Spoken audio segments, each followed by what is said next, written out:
நம்ம ஹீரோயினுக்கு புக்னாமா கால் பண்ணி உங்களுக்கு பாய் ஃப்ரெண்ட் இருக்கானான்னு கேட்க ஹீரோயின் ஒருத்தர் பார்க்க எனக்கு பாய் ஃப்ரெண்ட் யாரும் இல்லைன்னு ஹீரோயினும் சொல்கிறான். ஒரு மாதிரியாக பார்த்துட்டு இருந்த ஹீரோவும் ஆஃபீஸ்க்கு நேரம் ஆச்சுன்னு கிளம்பிடுறான். அவன் போனதுக்கப்புறம் ஹீரோயின் புக்னாமா கிட்ட பேசுகிறான். மேடம், நீங்கள் தேடிட்டு இருந்த நாயை நான் இப்போ தான் பார்த்தேன், பிடிச்சி வச்சிருக்கேன், சீக்கிரமா நான் சொல்கிற இடத்துக்கு வந்து சேருங்கன்னு சொல்லிட்டு ஃபோனை கட் பண்ணிடுறான். அந்த பக்கம் ஹீரோட ஆஃபீஸில் கலீக்ஸ் எல்லாருமே பிங்கியோட கம்ப்யூட்டரில் ஏதோ பார்த்துக்கிட்டு இருக்காங்க. அது என்னன்னா, அவங்க ஆப்பை யூஸ் பண்ணுற ஒரு மெயில் யூசருக்கு ஹையஸ்ட் ரேங்கிங் கிடைச்சிருக்கு. அது வேற யாரும் கிடையாது, நம்ம பொக்னாமா தான். அந்த பக்கம் நம்ம ஹீரோயின் பொக்னாமா சொன்ன இடத்துக்கு வந்து சேர்றா. எங்க அந்த நாயக்கானோன்னு தேடிக்கிட்டு இருக்கா. பூம், நான் வந்துட்டேன் அப்படின்னு அவன் வந்து நிக்க இவளுக்கு அள்ளு விட்டுருது. ஏப்பா பயம் காட்டிட்டு இருக்கேன்ற மாதிரி அவ கேட்கா. என் கூட வாங்க சொல்றேன்னு கையை பிடிச்சி இழுத்துட்டு போறான். ஹீரோயினுக்கு அங்க வேலை கிடைக்கலன்ற விஷயத்த அவ சொல்ல, ஐயோ பாவம், ஏன் கிடைக்கல, காலேஜ்லாம் படிச்சிருக்கீங்க அப்படின்னு அவன் கிண்டல் பண்ண, அவளுக்கு இந்த ஃபீல்ட்ல எக்ஸ்பீரியன்ஸ் இல்லை, அது மட்டும் இல்லாம ஏஜும் அதிகமாச்சுன்னு அவ சொல்லிக்கிட்டு இருக்கா. நீங்க வாங்கன்னு இழுத்துட்டு உள்ள போறான். ஓனர் இவங்களை பார்த்ததும் எங்கடா போன புக்னாமா, இவ்வளோ லேட்டா வரேன்னு கேட்கா. ஆமா, எங்க அந்த நாய், நானும் 2 நாளா அதை பார்க்கணும்னு நினச்சிட்டு இருக்கேன்னு அவளும் சுத்தி முத்தி பார்க்க அங்க எந்த நாயும் இல்லை.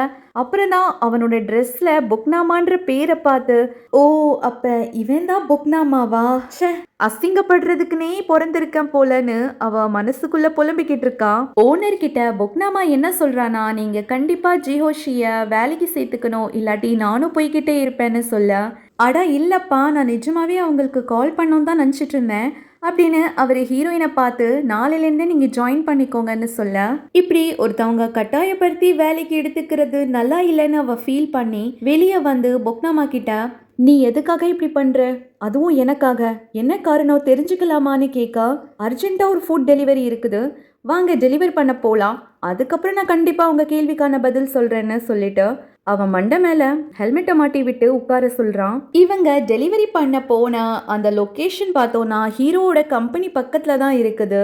டீ பிரேக்கை முடிச்சுட்டு ஹீரோ அப்புறம் கலீக்ஸ் எல்லாம் அந்த வழியா வரும்போது இவங்கள பார்த்துடுறாங்க. அதுவும் இது ஹீரோட வைஃப் தானேன்னு பிங்கி சொல்ல ரொம்ப ஆக்வர்டா இருக்கு. ஏன்னா அந்த நேரம் பார்த்து பொக்னாமா ஹீரோயினோட ஹெல்மெட் எடுத்து அந்த முடியை ஃபிக்ஸ் பண்ணிக்கிட்டு இருக்கான். உண்மையா சொல்லணும்னா இது நம்ம ஹீரோயினுக்கும் ஒரு மாதிரியா இருக்கு. அவ பின் வாங்குறான். எதுக்காக இப்படிலாம் பண்றேன்னு அவ கேட்கா. வேற எதுக்கு, ஏன்னா எனக்கு உங்களை ரொம்ப பிடிச்சிருக்குன்னு சொல்றான். இத கொஞ்சம் கூட எதிர்பாராத ஹீரோயின், ஒரு நிமிஷம்ப்பா தம்பி, எனக்கு பாய் ஃப்ரெண்ட் தான் இல்லைன்னு சொன்னேன், ஆனா கணவர் இருக்காரு. ஹீரோயின் சொல்ல, அதனால என்ன, கணவர் இருக்கிறனால பாய் ஃப்ரெண்ட் இருக்கக்கூடாதா என்னன்னு அவனும் கேட்க, அடேங்கப்பா பெரிய மன்மதனா இருப்பான் போலேயே அப்படின்றதுதான் அவளுக்கு தோணுது. அங்கிருந்து நேரா அவ சுஜி வீட்டுக்கு போயிட்டு நடந்த எல்லா விஷயத்தையும் சொல்றான். வாழ்க்கையில என்னென்னமோ நடக்குது, பிடிச்ச மாதிரி நடக்கலைனாலும் அட்லீஸ்ட் அசிங்கப்படுற மாதிரி நடக்காம இருந்தா சரிதான்னு அவ ஃபீல் பண்ணிக்கிட்டு இருக்கும் போது, அப்படியாடி சின்ன பையனா, எப்படி இருப்பான், ஹேண்ட்ஸமா இருப்பானா என்னன்னு சுஜி அவளோட ஸ்டைல்ல விசாரிக்கிறான். அப்புறம் என்ன ஆனாலும் பரவாயில்ல, இந்த வேலையை மட்டும் விட்டுறாதடி, உனக்கு தேவை சம்பளம், அது கரெக்டாக கொடுப்பாங்கன்னா பிரச்சனை என்னன்னு சொல்றா. இவங்க இப்படி பேசிக்கிட்டு இருக்கும்போது ஹோரங் இவங்கள வந்து ஜாயின் பண்றா. இப்ப அவ ஒரு புது மிஷன்ல இருக்கான்னு சொல்றா. இந்த 7 வருஷம் ஒரு பர்ஃபெக்ட் பாய் ஃப்ரெண்ட் எப்படி ஆகணும்னு அவனுக்கு சொல்லி கொடுத்தேன். இப்போ ஒரு பர்ஃபெக்ட் ஹஸ்பண்ட் எப்படி ஆறதுன்னு சொல்லி கொடுக்க போறேன். அதுக்காக எனக்கு ஒரு நல்ல புக்கை ரெக்கமெண்ட் பண்ணுங்க, நான் போயிட்டு புக்கை வாங்கிட்டு படிக்க போறேன்னு சொல்ல, அடியே ஒரு ஹாட் நியூஸ் இருக்கு, ஒரு சின்ன பையன் நம்ம ஜிஹோவை ரூட்டு விட்டானாடி அப்படின்னு சுஜி சொல்ல, அப்படியா விஷயம்னு வந்து அவளும் ஜாயின் பண்ணிக்கிறான். அன்னைக்கு நைட்டு ஹீரோயின் வீட்டுக்கு ரீச் ஆனதும் ஹீரோ பூனையோட வாமிட்டை கிளீன் பண்ணிக்கிட்டு இருக்கிறத பாக்குறா. என்னாச்சு, வாமிட் எடுத்திருக்கு, உடம்பு சரியில்லையான்னு கேட்க, அப்படிதான் நினைக்கிறேன், நாளைக்கு டாக்டர் கிட்ட கூட்டிட்டு போகணும்னு ஹீரோ சொல்றான். நான் வேணா கூட்டிட்டு போகவா அப்படின்ற வார்த்தை அவ வாயால வர போச்சு. ஹீரோ லாஸ்டா சொன்ன விஷயம் ஞாபகம் வந்ததும் அவ ஆஃப் ஆயிடுறான். அப்புறம் அவளுக்கு கிடைச்ச அந்த வேலையை பத்தி சொல்ல, எனக்கு தெரியும், யோலோ கஃபேல தானே, இன்னைக்கு மோட்டர் சைக்கிள்ல நீங்க போகும்போது பார்த்தேன்னு ஹீரோ சொல்றான். அப்ப நீங்க புக்னாமாவையும் பார்த்துருப்பீங்கல்ல, இன்னைக்கு காலையில ஃபோன் பண்ணானே அவன்தான், அவன் ரொம்ப சுட்டித்தனமா இருக்கான்னு ஹீரோயின் சொல்ல, பார்த்தேன் 2 பேரும் அதுக்குள்ள க்ளோஸ் ஆயிட்டீங்க போலன்னு ஹீரோவும் ஹீரோயின் மூஞ்சி கூட பார்க்காம சொல்றான். அப்புறம் திடீர்னு நான் தூங்க போறேன்னு சொல்லிட்டு அங்கிருந்து கிளம்புறான். அப்ப அதை நோட் பண்ண ஹீரோயினும் நீங்க என் மேல கோபமா இருக்கீங்களான்னு கேட்கா.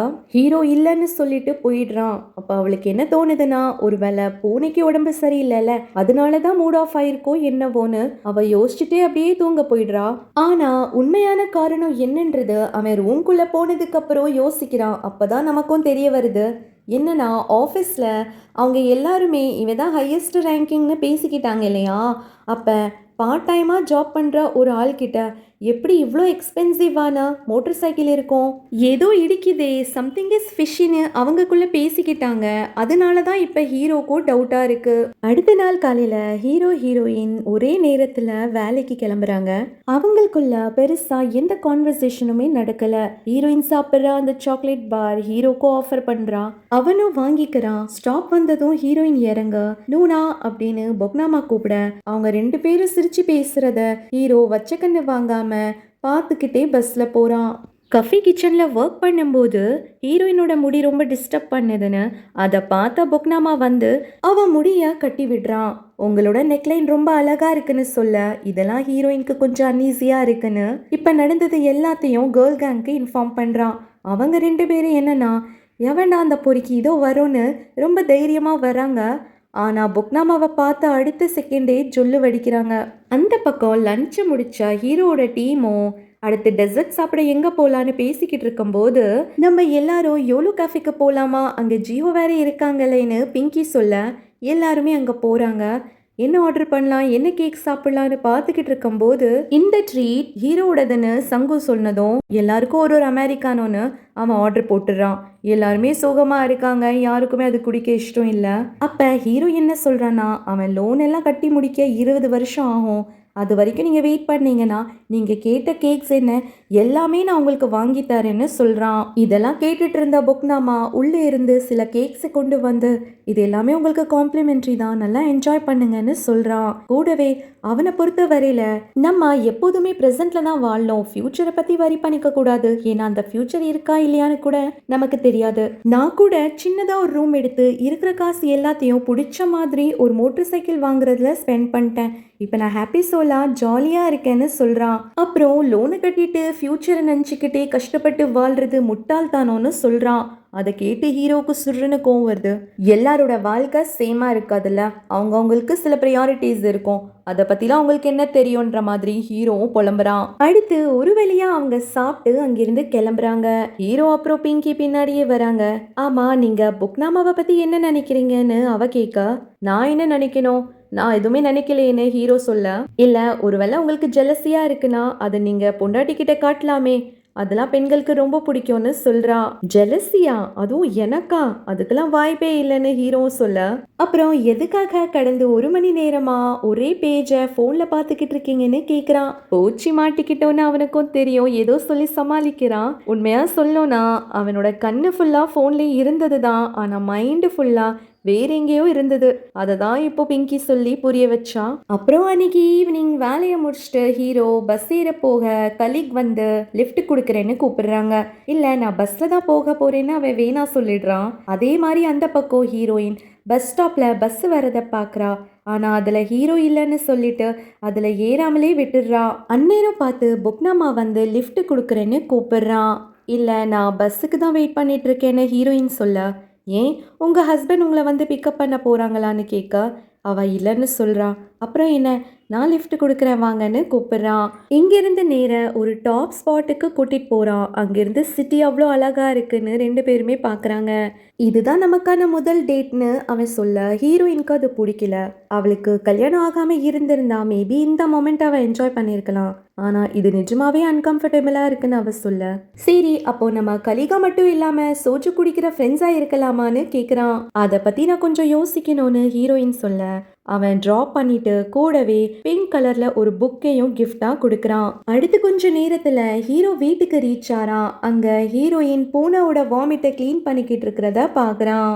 வேலையில கொஞ்சம் பிஸியா இருக்கனால அவனால டாக்டர் கிட்ட கூட்டிட்டு போக முடியலன்னு சொல்ல, சரி அப்ப நான் வேணா நாளைக்கு கூட்டிட்டு போட்டுமா, புக்னாமா கிட்ட ஸ்கெடியூல மாத்த சொல்றேன்னு கேட்க அந்த பேரை கேட்ட ஹீரோவுக்கு காண்டாகுது. பூனைக்கு ஃபீட் பண்றது தான் கான்ட்ராக்ட்ல இருக்கு, டாக்டர் கிட்ட கூட்டிட்டு போறது ஒன்றும் இல்லையேன்னு சொல்றான். அதை கேட்டு ஹீரோயினுக்கு லைட்டா ஹர்ட் ஆகுது. சரி, நீங்க இன்னைக்கு பஸ்லயா வீட்டுக்கு வந்தீங்கன்னு ஹீரோ கேட்க கொஞ்ச நேரம் யோசிச்சு பார்த்த ஹீரோயினோ இந்த கேள்விக்கு பதில் சொல்லணும்னு நம்ம கான்ட்ராக்ட்ல இல்லையேன்னு சொல்றான். இப்படி ரெண்டு பேருமே மாத்தி மாத்தி ஒருத்தரை ஹர்ட் பண்ணிக்கிறாங்க. இங்க ஒரு குட்டி பிளாஷ்பேக் காட்டுறாங்க. ஹீரோ வீட்டுக்கு ரீச் ஆறதுக்கு முன்னாடி கீழே புக்னாமாவை பார்த்திருப்பான். நைட் நேரம் இப்படி பெண்கள் தனியா டிராவல் பண்றது டேஞ்சரஸ்னு நான் தான் ஜிஹோக்கு லிஃப்ட் கொடுத்தேன்னு புக்னாமா சொல்ல, அதை விட பெரிய டேஞ்சரஸ் என்ன தெரியுமா, உங்களை மாதிரி ஆளோட வர்றது. ஹீரோ இப்படி சொன்னதும் அவனுக்கு செம காண்டாகுது. அதை நோட் பண்ண ஹீரோவும் அங்கேயே நிறுத்தல. நான் மீன் பண்ணது உங்களே இல்ல, நீங்க ரொம்ப ஸ்பீடா மோட்டார் சைக்கிள் ஓட்டுவீங்களே அதுதான். அப்புறம் என்னோட பொண்டாட்டிக்கு ரிஃப்யூஸ் பண்ண தெரியாது, நீங்க வாங்கன்னு ப்ரெஷர் பண்ணும்போது முடியாதுன்னு சொல்லிட்டு உங்களை ஹர்ட் பண்ற மாதிரி ஆள்லாம் அவங்க இல்ல, அதனால அந்த குவாலிட்டியை மிஸ்யூஸ் பண்ணோன்னு நினைக்காதீங்க. ஆக்சுவலி புக்னாமாவுக்கும் தெரியும் இதான் நடந்ததுன்னு. அவன் வாயை மூடிட்டு அங்கிருந்து போயிடுறான். இப்போ ப்ரெசென்ட்ல என்ன நடக்குதுன்னா, ஹீரோ அவனோட டேட்டிங் ஆப்ல வந்த அந்த கம்ப்ளைண்ட்ஸ் எல்லாத்தையும் எடுத்து பார்த்துக்கிட்டு இருக்கான். அதுல புக்னாமாவோட ப்ரொஃபைலும் வருது. ஸ்டாக்கிங் பண்றான்னு ரிப்போர்ட் இருக்கு. கரெக்டா அப்ப பார்த்து ஹீரோயின் வெளியே வரா. அவ கையில புக்னாமா கொடுத்த புக் இருக்கு. அதுல யூ ஒன்லி லவ் ஒன் புக்னாமா அப்படின்ற பேரும் எழுதியிருக்கு. அதை பார்த்த ஹீரோ ஹீரோயினை பார்க்க ஹீரோயினும் அவனை பார்க்கறா.